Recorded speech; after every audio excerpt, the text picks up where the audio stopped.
ya nos dejamos de hacer spoilers de la charla y ya nos das la charla directamente. Así que tenemos con nosotros a doctora Marta Cortés Cantelli, que forma parte del programa de factores de riesgo cardiovascular y función cerebral del CENIC de Madrid. Marta tiene una amplia trayectoria profesional de investigación y nos va a hablar ahora mismo acerca de la experiencia con sondas de PET en modelos preclínicos de la enfermedad de Alzheimer. Adelante, Marta, cuando quieras. Y voy a compartir. Voy a poner en...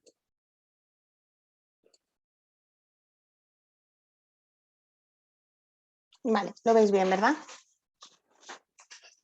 Sí, sí, perfectamente. Vale, fenomenal. Bueno, pues antes de nada, muchísimas gracias por la invitación para contaros nuestra experiencia con sondas de PET en modelos preclínicos, en este caso modelos de ratón de la enfermedad de Alzheimer.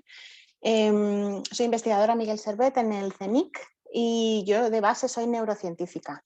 Diréis que hace una neurocientífica trabajando en un centro de cardio. Bueno, pues os voy a intentar convencer que la enfermedad de Alzheimer tiene un componente vascular bastante importante. Bueno, como seguro en esta audiencia no necesito explayarme mucho en explicar lo que es la enfermedad de Alzheimer. Es una enfermedad compleja, multifactorial, neurodegenerativa, afecta ahora mismo a 35 millones de personas y este número se va a triplicar en 2050 si no encontramos una estrategia terapéutica efectiva.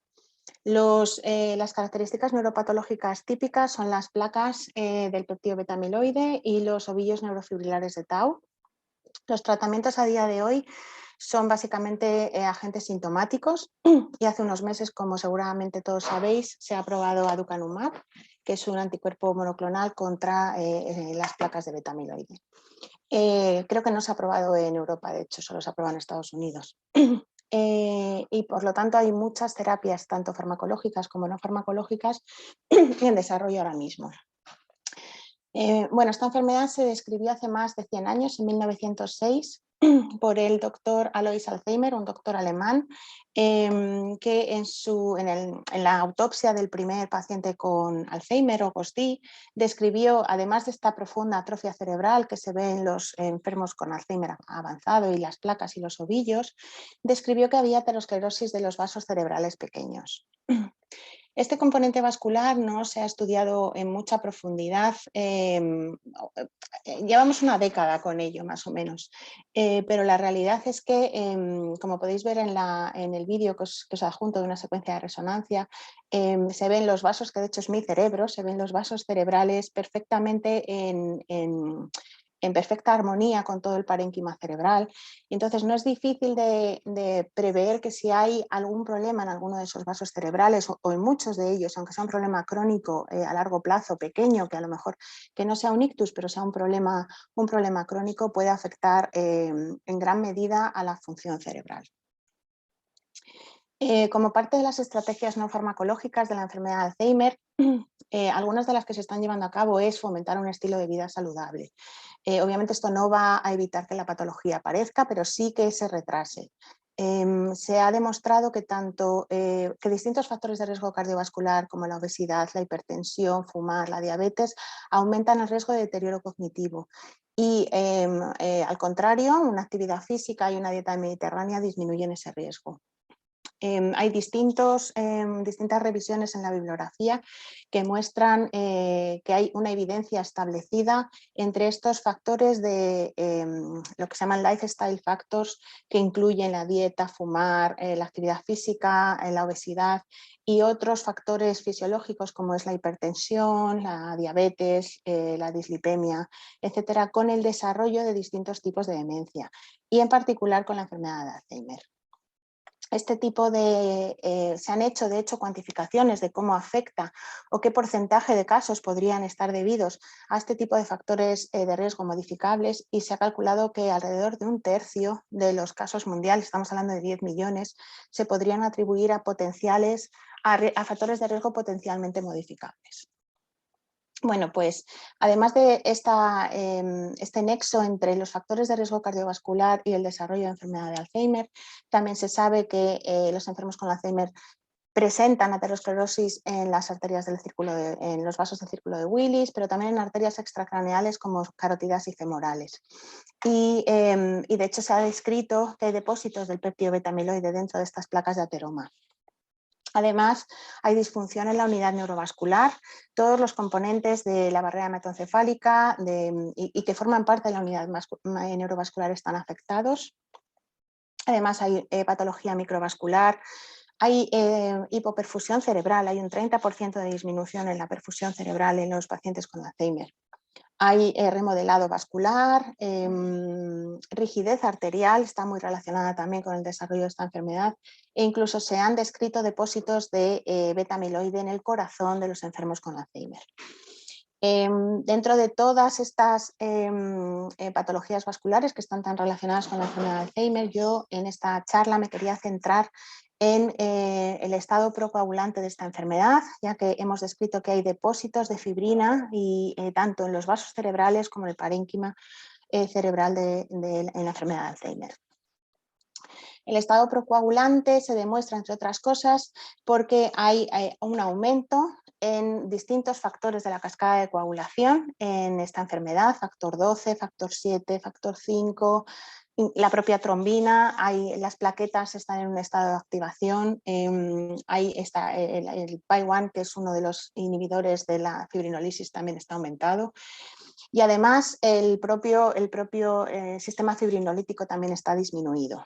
Entonces, con un aumento en los factores de coagulación y una disminución en la fibrinolisis, el cerebro, el entorno de Alzheimer tiende a acumular fibrinógeno y coágulos de fibrina. Y esto fue lo que describimos hace ya más de una década. Vimos que había depósitos de fibrina tanto en el parénquima como en los vasos cerebrales, y como veis aquí hay vasos que están completamente ocluidos. Estos son muestras de pacientes con Alzheimer, y en el panel de abajo os muestro un Western blot, que es una técnica de biología molecular donde se puede cuantificar la cantidad de fibrina que hay en cada uno de estos pacientes. Estos son muestras de cerebro de distintos pacientes con Alzheimer. Cada carril corresponde a un paciente diferente y, como podéis ver, es bastante heterogéneo. Muchos de ellos presentan fibrina. Estos son los controles, que están limpios porque el cerebro, cuando la barrera hematoencefálica está intacta, no permite el paso de fibrina, por supuesto ni de fibrinógeno, pero en los enfermos con Alzheimer sí. Y como veis es bastante heterogéneo, pero se encuentra en una gran mayoría. Como nosotros en el laboratorio trabajamos con animales de investigación, quisimos ver si esto también estaba pasando en estos animales, y efectivamente vimos que los animales wild type o controles no tenían fibrina en su cerebro, pero los animales con Alzheimer sí, y esto también lo vimos por inmunofluorescencia en el microscopio. Además, también llevamos a cabo estudios para ver si esta formación de coágulos estaba alterada en estos ratones. Abrimos una ventana en el cerebro, fuimos al microscopio, marcamos el plasma con un marcador fluorescente y añadimos cloruro férrico para activar la formación de coágulos, que se activa muy rápidamente. Después de una segunda adición de cloruro férrico, el vaso cerebral está casi completamente ocluido. Bueno, lo que vimos es que cuantificando la cantidad de vasos o la cantidad de oclusión de vasos ocluidos con esta técnica, los ratones con Alzheimer coagulaban mucho antes, incluso antes de añadir ningún cloruro férrico en comparación con los ratones wild type. Otra de los experimentos que llevamos a cabo fue mirar, en vez de inducir esta formación de coágulos, mirar cuántos vasos cerebrales estaban ocluidos en estos ratones.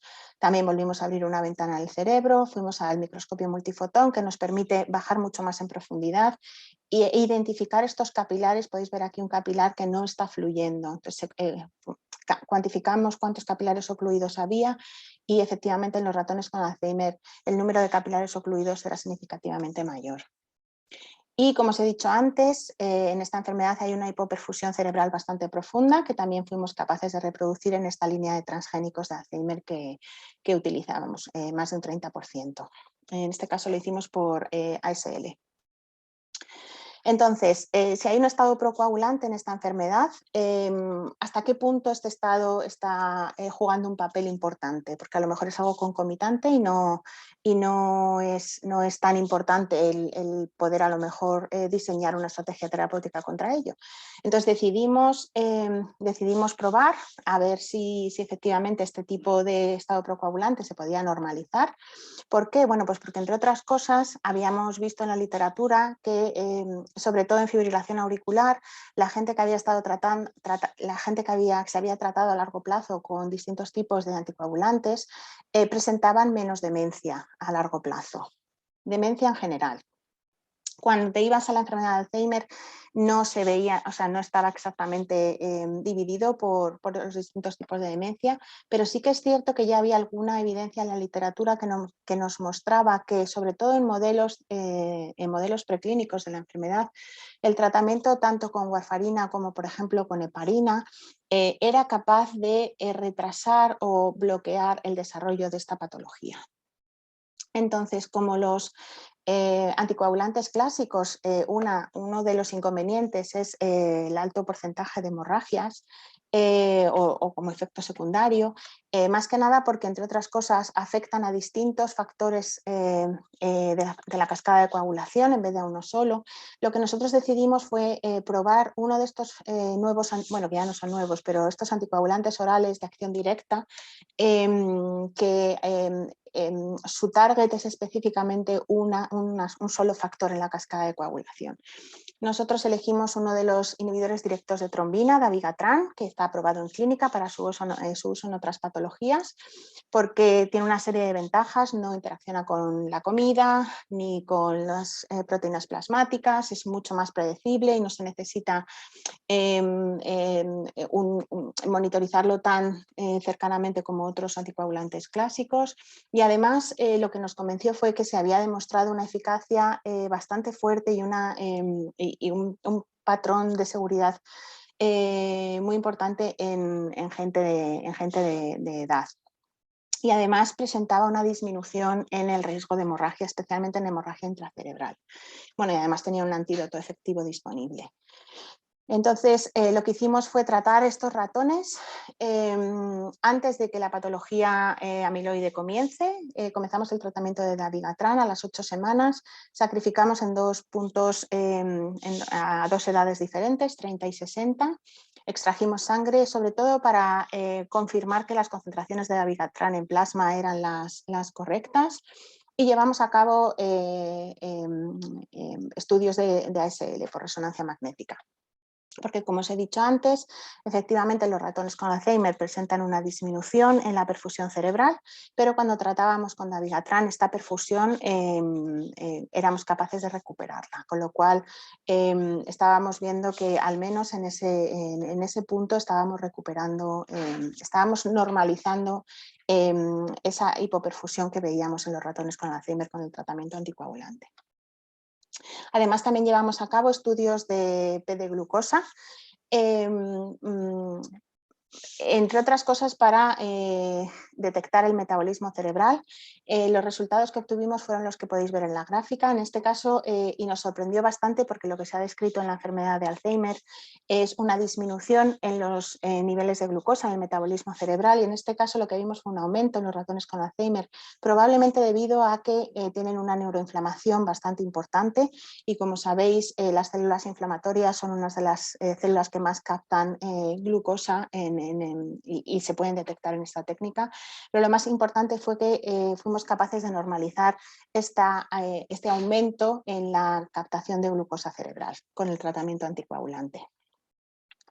Además, también llevamos a cabo distintos estudios histológicos, cuantificamos la cantidad de oligómeros de beta-amiloide en estos ratones, que aumentan con la edad. Sin embargo, después del tratamiento anticoagulante fuimos capaces de reducirlos un 50%. Las células de microglía, que, como os he dicho antes, estos ratones y en general en la enfermedad de Alzheimer hay un componente neuroinflamatorio muy importante, que también aumentan con la edad, y en el caso del tratamiento anticoagulante la redujimos más de un 30%. Y por último, los resultados que os quería mostrar de histología, aunque en el artículo presentábamos más, pero por falta de tiempo no quería extenderme.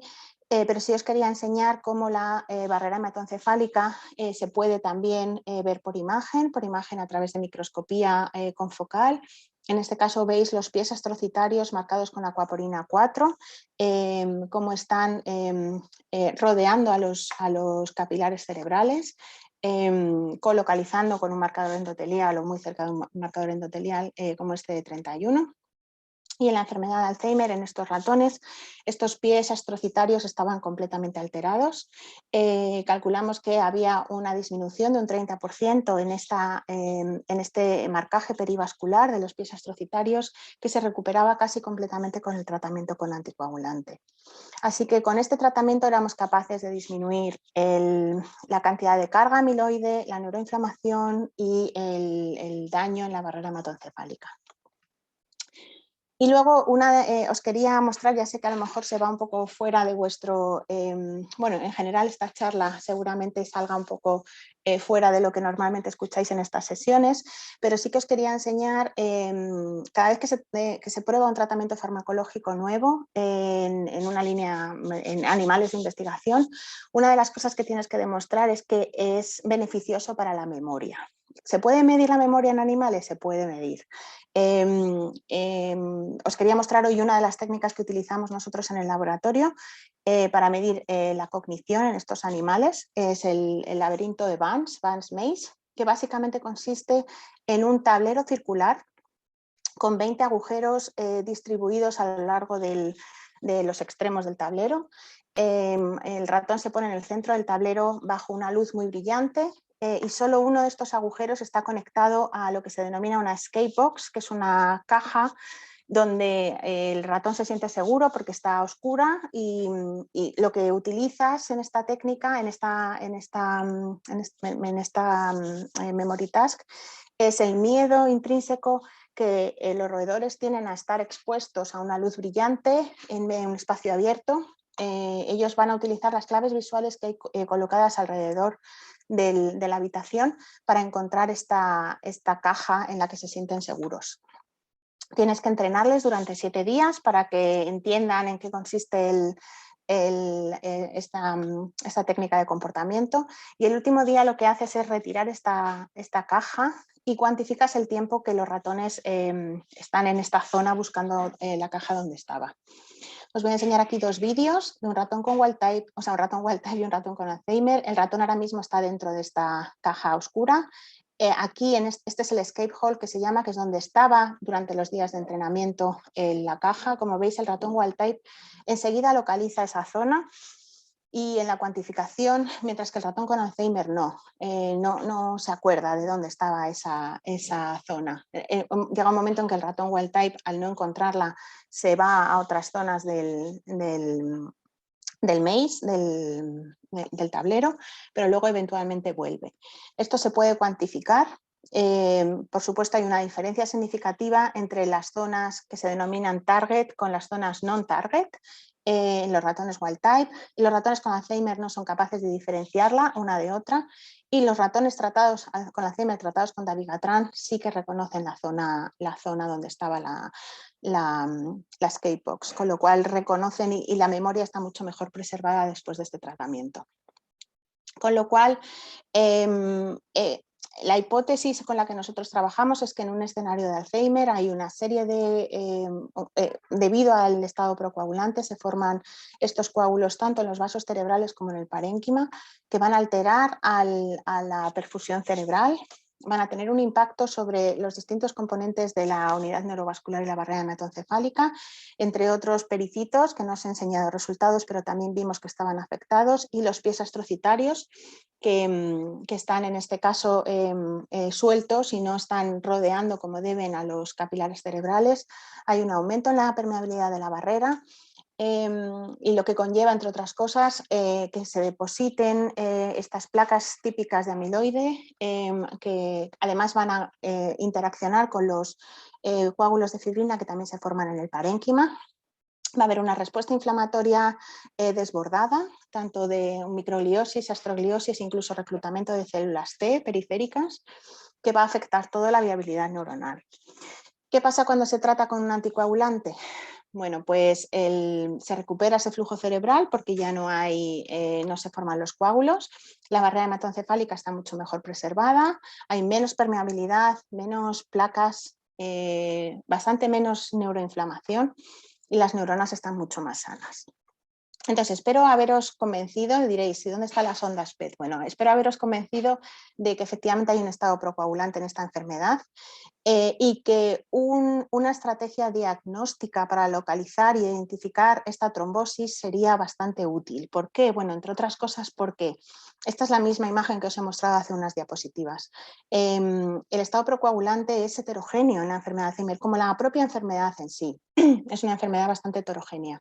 Pero al ser tan heterogéneo, no todos estos pacientes deberían ser tratados con un anticoagulante. Se debería intentar identificar quiénes y una vez identificados, ajustar el tratamiento de manera oportuna.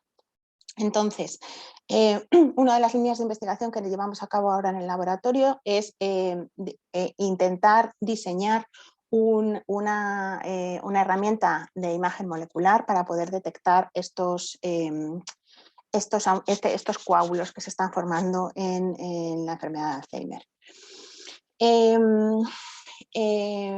Imagen molecular a través de PET.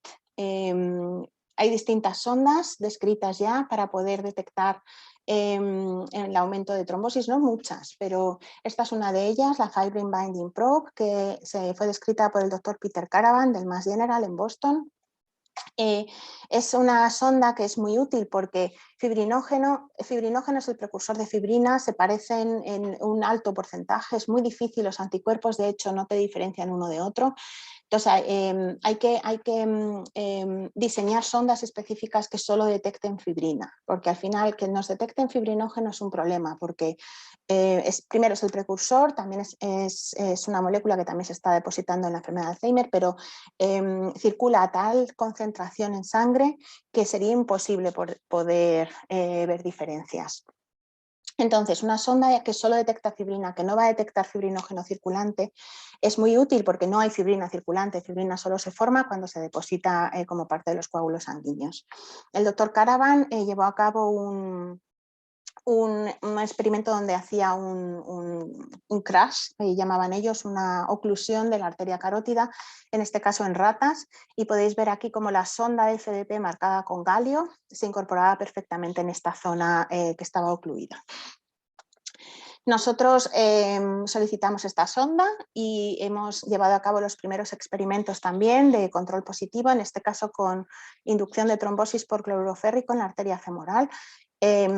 Y también hemos sido capaces de ver esta incorporación en la arteria femoral como parte del experimento de control positivo. Con estos estudios preliminares y todo lo que os he contado, solicitamos un proyecto europeo al Joint Program Neurodegenerative Disease Research, en el que soy coordinadora, y tengo como partners al doctor Manuel Desco, del Gregorio Marañón, al doctor Selin, de Suecia, y a la doctora Kosatz, de Alemania.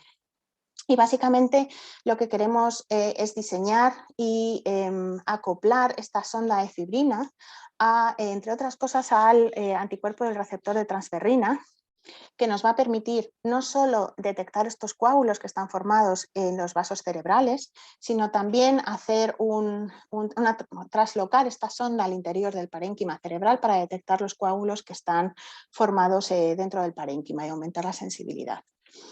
Estos son los distintos Work Packages que hemos propuesto para llevar a cabo en este proyecto, que se concedió el año pasado. Como os he dicho, como Work Package 1 sería detectar los coágulos que están dentro de los vasos. El Work Package 2, junto con el doctor Selin, que es el experto en el acoplamiento químico con el receptor de transferrina, validarlo in vitro e in vivo para ser capaces de traslocar la barrera. Y luego validar todas estas sondas en distintas muestras cerebrales de pacientes con Alzheimer. Os quería presentar resultados preliminares y confidenciales que hemos obtenido con esta sonda. Básicamente hemos marcado la sonda con circonio, que tiene una vida media más larga, como todos sabéis, y nos va a permitir seguir la evolución de esta sonda a lo largo del tiempo, en este caso durante 5 días.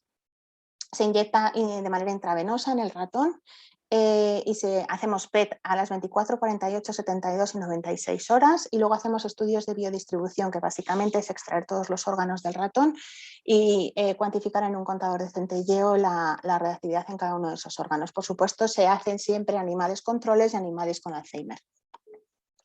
Lo que vimos es que a las 96 horas no éramos capaces de detectar un aumento en el cerebro, una captación en el cerebro en los animales con Alzheimer. No obstante, cuando analizamos cada uno de estos puntos intermedios, sí que vimos que a 24 horas y también a 48, aunque solo os muestro los resultados de 24 horas, sí se veía que a nivel de regiones de interés, cuando cuantificábamos las imágenes, no con inspección visual, pero sí con cuantificación, veíamos un aumento en la captación de esta sonda de fibrina en los cerebros a nivel de cerebro completo, pero también en distintas estructuras subcorticales. Esto además luego lo pudimos corroborar con estudios de Voxel-Wise, en el que no utilizas una hipótesis a priori, sino que en vez de hacer regiones de interés e ir a ver en qué región específica hay un aumento en la captación de esta sonda, con los análisis de Voxel-Wise no tienes ninguna hipótesis a priori y directamente el software te saca las regiones que hay con una captación diferencial cuando comparan animales wild type con animales con Alzheimer. Y fuimos capaces de ver zonas muy similares a las que veíamos por las regiones de interés, en donde había una captación mayor en los ratones con Alzheimer que en los ratones wild type. En paralelo, también hemos utilizado una sonda de plaquetas llamada TromboTAC, en colaboración con Fernando Herranz del Instituto de Química Médica del CSIC y María Ángeles Moro y Andrés Hidalgo del CENIC. ¿Por qué plaquetas? Bueno, entre otras cosas porque ellos ya tenían puesto a punto para otro sistema esta sonda de TromboTAC, y nos parecía muy oportuno intentar probarla también en nuestros ratones con Alzheimer. Básicamente porque, como os he dicho al principio de la charla, hay un aumento, las plaquetas también están activadas en esta enfermedad, y al final la formación de coágulos está íntimamente unida con la activación y los depósitos de plaquetas. En este caso utilizamos un modelo de oclusión de la arteria, un modelo que utilizan en el laboratorio de la doctora Moro como modelo de ictus, en este caso en ratón, donde vimos que efectivamente el TromboTAC se estaba acumulando en esta zona isquémica. Y aquí lo que utilizamos fue un sistema de click chemistry. Con la sonda de fibrina habíamos visto que uno de los mejores tiempos para poder ver la captación, el aumento en captación de fibrina de la sonda de fibrina era a las 24 horas, probablemente porque necesita 24 horas de circulación el trazador. No va a ser un trazador de inyectar y ver al poco tiempo. Decidimos utilizar un sistema de click chemistry en el que 24 horas antes del PET se inyecta, en este caso, el anticuerpo de CD41, que es un anticuerpo específico de plaquetas que está conjugado a TCO. 24 horas después se inyectan, en este caso, nanopartículas que tienen un núcleo de hierro, que además son paramagnéticas y se pueden ver también en resonancia. Un núcleo donde también se va a incorporar el galio. En este caso vamos a marcar las nanopartículas con galio, que tiene una vida media mucho más corta, porque no necesitamos más tiempo al hacer la imagen solo a las 2 horas. Lo que va a hacer estas nanopartículas conjugadas con tetracina es que la tetracina tiene una afinidad muy grande por el TCO. Entonces vamos a dejar 24 horas de distribución de nuestro anticuerpo de TCO, de CD41 marcado con TCO. Después vamos a inyectar las nanopartículas con tetracina. La tetracina solo se va a unir a las zonas donde se haya unido previamente el CD41 con el TCO, con lo cual al final es mucho más limpio que inyectar el radiotrazador directamente. Y a las 2 horas vamos a llevar a cabo la imagen de PET y hacer biodistribución después. En este caso sí que fuimos capaces de ver este aumento en la captación de CD41 en los cerebros con Alzheimer. Nos estaba indicando una activación plaquetaria en estos animales. Y una vez más, y en este caso mucho más significativo que con la sonda de fibrina, vimos este aumento en la captación de la sonda plaquetaria, no solo a nivel de cerebro completo, sino también a nivel de distintas estructuras subcorticales como el hipocampo, la corteza, el caudado, incluso el cerebelo. Como podéis ver aquí, el músculo lo utilizábamos como tejido control, no había ninguna diferencia. Una vez más, los análisis por voxel-wise también nos mostraron que había una captación aumentada en distintas estructuras. Por ejemplo, aquí podéis ver el hipocampo en los ratones con Alzheimer en comparación con los ratones controles. Y hasta aquí mi charla. Lo que quería que os llevarais a casa es que hay un estado procoagulante en la enfermedad de Alzheimer que contribuye al inicio y a la progresión, que una estrategia diagnóstica sería fundamental para desarrollar estrategias terapéuticas individualizadas, que podemos ser capaces en un futuro, ahora mismo somos capaces en animales de investigación, de detectar de manera no invasiva ese entorno protrombótico, en este caso por imagen molecular. Y por último, nada, muchísimas gracias a vosotros por escuchar una charla, invitarme a dar una charla de imagen preclínica en animales de investigación. Tengo que dar las gracias a mi equipo, que sin ellos sería imposible hacer nada de esto. Los experimentos de C41 y de FEP los llevan a cabo Marta Casquero, que es una postdoctoral del grupo experta en análisis de imagen, y Carlos Terón, estudiante predoctoral, junto con Irene Fernández Nueda, que es la técnico del laboratorio. Muchas gracias al doctor Fuster por confiar en este proyecto y creer en la conexión cerebro-corazón, a las distintas unidades técnicas del CENIC, a los colaboradores y a las agencias financiadoras. Muchas gracias. Muchas gracias por esta excelente presentación, Marta. Como dices, ha sido algo que estaba un poco fuera de lo que es nuestra zona de comodidad y viene muy bien unas charlas así de vez en cuando para que expandamos horizontes. Me parece una charla muy educativa y la verdad es que hemos aprendido muchas cosas nuevas, la verdad. Tenemos un par de preguntas y el primero nos dice, en primer lugar, felicidades, doctora Cortés. Bueno, tienes muchas felicitaciones por todas partes, ¿eh? Sí. Gracias. Por la excelente presentación y nos dice, ¿comparáis la actividad de la fibrina con la realización de PET con FDG? No, no lo hemos hecho. Sí que es cierto que la sonda de FDG, como os he dicho antes, tenía un aumento en la captación que nos sorprendió bastante. No hemos hecho estudios en paralelo para saber exactamente dónde. Sí que es verdad que hay astrocitos muy reactivos que son positivos en transportadores de glucosa, que están en las zonas donde se está depositando fibrina, pero no hemos hecho una comparación entre las dos técnicas, tal cual.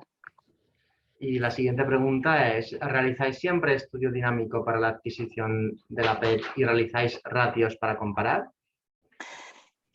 Pues a ver, el estudio dinámico es complejo en los animales, mucho más complejo que en los humanos, esto es así, porque los animales están anestesiados, necesitas mucha sonda, esto es más a nivel logístico, necesitas mucha sonda necesitas ponerles un catéter en la vena de la cola para poder hacer estudios dinámicos, necesitas mucha sonda para llenar ese catéter, las sondas no son baratas. Y sobre todo que ahí es bastante complejo. Entonces es verdad que los estudios dinámicos de momento no los estamos llevando a cabo. A ver, ¿cuál era la segunda parte de la pregunta? ¿Y realizáis ratios para comparar? Sí, o sea, los ratios siempre tenemos una zona, cuantificamos la captación en una zona control. Bien músculo, bien otras veces directamente en corazón. O sea que sí, siempre estamos trabajando con ratios, porque es verdad que dependiendo del animal muchas veces hay más captación en unos que en otros generalizada. Entonces siempre tenemos que trabajar con ratios en las cuantificaciones. La siguiente pregunta es de Carmen Perea y nos da de nuevo la enhorabuena por la charla, que es espectacular. Nos dice que es médico nuclear, ha entendido bastantes cosas, pero te pide que nos expliques un poco en qué consiste la sonda PET. La sonda PET de fibrina, supongo que Sí, se refiere. sí. Pues es una sonda que, bueno, como os he explicado, es un péptido que solamente detecta los depósitos de fibrina, no detecta fibrinógeno, que es bastante complejo, fue desarrollado por Peter Caravan y es un péptido específico para esa proteína en particular. Han conseguido que solo detecta fibrina. La sonda de CD41 es un anticuerpo que detecta CD41, que es uno de los anticuerpos que se expresan en plaquetas. En realidad se puede utilizar como sonda de PET, que a lo mejor no es la mejor manera de llamar a este tipo de sondas, pero se pueden utilizar cualquier tipo de anticuerpo que funcione bien en otras técnicas de biología molecular. Suele funcionar bastante bien también en técnicas de imagen molecular. Bueno, creo que por ahora no tenemos más preguntas. Muchas gracias a todos los que habéis hecho las preguntas y a ti por aguantar el tirón, Marta. Mira, nos ha salido otra pregunta más y otra más. Espérate. Van apareciendo preguntas salvajes.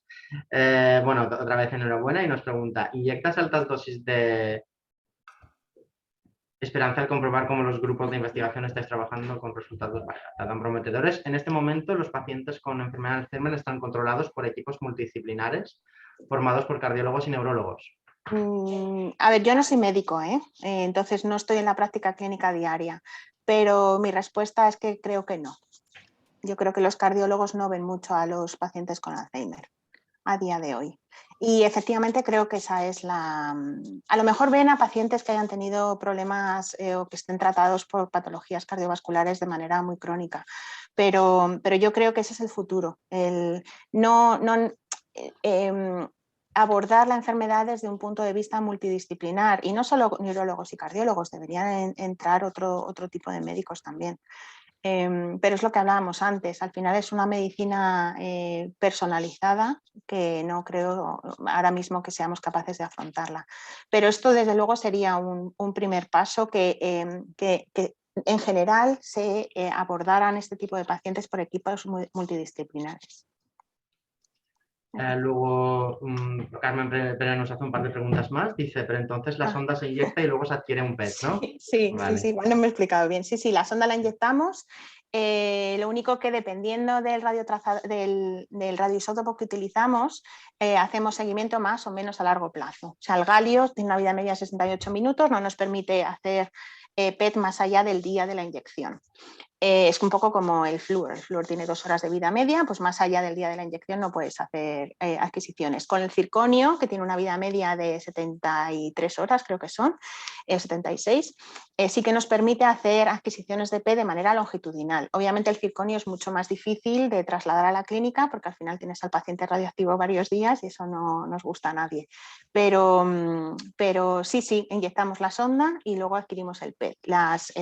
Los momentos de adquirir el PET van a depender del tipo de radioisótopo que utilizamos y si utilizamos Click Chemistry, que es la aproximación que os he contado para la sonda de CD41, se inyecta primero la primera parte del clic y a las 24 horas o al tiempo que tú decidas la segunda parte. Es un poco por dejar tiempo para que la sonda se distribuya y llegue a poder unirse, en este caso, a los coágulos. Y ya las últimas preguntas que tenemos de Carmen, que te ha bombardeado con preguntas. Nos dice, ¿de qué marca es el PET de animales y cuántos hay en España? Pues PET de animales, no me acuerdo de la marca ahora, pero sí que hay varios, sí que hay varios PET de animales por ejemplo, donde el doctor Desco está en el Gregorio Marañón, tienen una instalación de PET de animales bastante importante. Hay varios PET de animales, sí, y varias resonancias también. La resonancia que tenemos es de 7 teslas. No me acuerdo de la marca ahora mismo. No me acuerdo. Os la puedo mandar si queréis. Y otra pregunta más de Andrés Perisotti, te da enhorabuena por la charla y nos dice, ¿tenéis pensado comparar vuestros resultados con radiotrazadores PET de neuroinflamación? Pues eso también es muy interesante. No lo tenemos en mente, pero sí que somos capaces de ver esa neuroinflamación a través de inmunistoquímica. Por eso os quería enseñar algunas de las imágenes de microscopía que tenemos. Pero sí que sería muy interesante verlo no solo con radiotrazadores de neuroinflamación, sino con los propios radiotrazadores de beta-amiloide para poder incluso comparar. No lo tenemos en mente, pero es muy buena idea. Perfecto, parece que no tenemos más preguntas. Bueno, muchas enhorabuenas, como siempre. Por mi parte, también darte la enhorabuena por esta excelente presentación, Marta. Paso el turno de palabra a Víctor por si quiere hacer unos comentarios finales. Gracias, Mercedes. Bueno, espectacular. Yo solo añadirme a las felicitaciones. Realmente muy interesante. Como decía Mercedes, para nosotros este tipo de charlas de investigación básica son fundamentales también, porque aprendes mucho y además pues generas conocimiento y ayuda a hacer después investigación translacional, que es lo interesante, ¿no? Poderlo aplicar a la clínica. Yo creo que ha sido súper interesante. Hemos aprendido mucho, sobre todo, bueno, me quedo con la idea de que en el Alzheimer hay una fisiopatología también cardiovascular y que dentro de todos esos fenómenos cardiovasculares, ya sea la rigidez, la hipoperfusión, la disfunción microvascular, también está el estado procoagulante y que ese estado procoagulante abre como una ventana, una estrategia, aunque hay una estrategia terapéutica nueva, ¿no? Y ahí estáis trabajando, intentando desarrollar estas ondas para identificar qué pacientes se beneficiarían. Yo creo que es interesantísimo. Mi enhorabuena y no sé si quieres añadir algo más, Marta. Nada, muchísimas gracias, porque yo también creo que aunque se vaya un poco de lo que normalmente oís, creo que al final tendríamos todos que trabajar más en coordinación. Bueno, no tanto en coordinación, pero sí saber los unos de los otros el trabajo que se hace, que al final tarde o temprano os llega a vosotros. Lo que se ha desarrollado en el laboratorio. Entonces, bueno, siempre yo creo que es importante también que sepáis la parte que hay detrás de todo eso, que muchas de estas cosas no llegarán, pero otras sí, y quién sabe, dentro de 10 años a lo mejor decís, esta chica que me dio aquella charla ha llegado por fin su sonda a nuestro servicio. Sí, sí, no, y que es muy interesante porque al final estáis intentando demostrar tratamientos que existen como el dabigatran, que no es, Sí. que es un fármaco que si fuese beneficioso realmente no Sí, necesita... que ya está aprobado y no necesita pasar por ningún tipo de aprobación, solo asegurarnos que en este tipo de enfermos no va a causar más problemas que beneficios y sí, Muy bien, efectivamente. pues nada, sin más, no sé si quieres decir algo más. Nada, no, muchísimas gracias otra vez. Muchas gracias a ti. Pues despedimos ya la sesión y os esperamos ya todos mañana en una nueva sesión. Que vaya bien, hasta mañana.